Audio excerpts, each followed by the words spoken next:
দেশে আবারও বিভাজনের রাজনীতি শুরু হয়েছে বলে মন্তব্য করেছেন বিএনপি মহাসচিব মির্জা ফখরুল ইসলাম আলমগীর।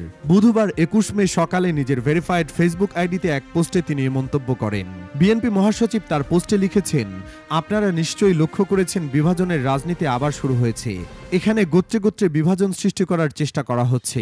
সরকারের বিভিন্ন ইনস্টিটিউশনগুলোকে পরস্পরের মুখোমুখি দাঁড় করার একটা ষড়যন্ত্র এবং চক্রান্ত শুরু করা হয়েছে। তিনি বলেন, আমরা দেখতে পাচ্ছি কিছু মানুষ সরকারের মধ্যে অনুপ্রবেশ ঘটিয়ে বাংলাদেশকে ভিন্ন দিকে নিয়ে যাওয়ার চেষ্টা করছে, ভিন্ন খাতে প্রবাহিত করার চেষ্টা করছে। ফখরুল বলেন, বাংলাদেশ জাতীয়তাবাদী দলের ওপর সবসময় গুরুদায়িত্ব এসে পড়ে। সেই দায়িত্ব হচ্ছে গণতন্ত্রকে প্রতিষ্ঠা করার দায়িত্ব। সেই দায়িত্ব হচ্ছে বাংলাদেশকে আবার নতুন করে গড়ে তোলার।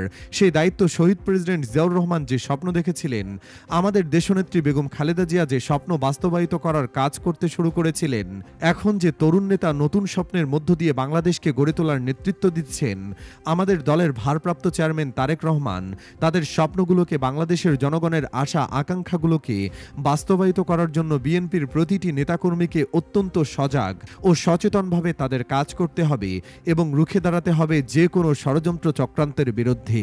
বিএনপি মহাসচিব বলেন, আমাদের সর্বস্তরের নেতাকর্মীকে আমি অনুরোধ করব যে যেখানে আছেন অত্যন্ত সচেতনভাবে আমরা যেন এই বিষয়গুলো মনে রাখি।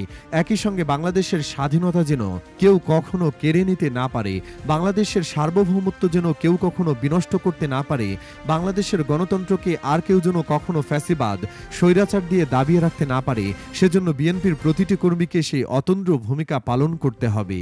তিনি আরও বলেছেন, বাংলাদেশকে সমৃদ্ধ ও আধুনিক করার যে কর্মযজ্ঞ শুরু হয়েছিল, সেই কর্মযজ্ঞের সূচনা করেছিলেন শহীদ প্রেসিডেন্ট জিয়াউর রহমান। দুর্ভাগ্য আমাদের এই জাতির, আমরা এই ক্ষণজন্মা মহাপুরুষকে বেশি দিন ধরে রাখতে পারিনি। আজ যারা বাংলাদেশের বিরুদ্ধে ষড়যন্ত্র করেছে, যারা বাংলাদেশকে ১৫ বছর ধরে একটা ফ্যাসিস্ট শাসনের মধ্যে রেখেছিল, যারা এখনো ষড়যন্ত্র করে চলেছে সীমান্তের ওপার থেকে বাংলাদেশকে আবারও জনগণকে তাদের অধিকার থেকে বঞ্চিত করার জন্য, বাংলাদেশের উন্নয়নে বাধা সৃষ্টি করার জন্য, এরকম সময়ে আমাদের শহীদ প্রেসিডেন্ট জিয়াউর রহমানের নাম বারবার মনে রাখতে হবে, বলেন বিএনপির মহাসচিব।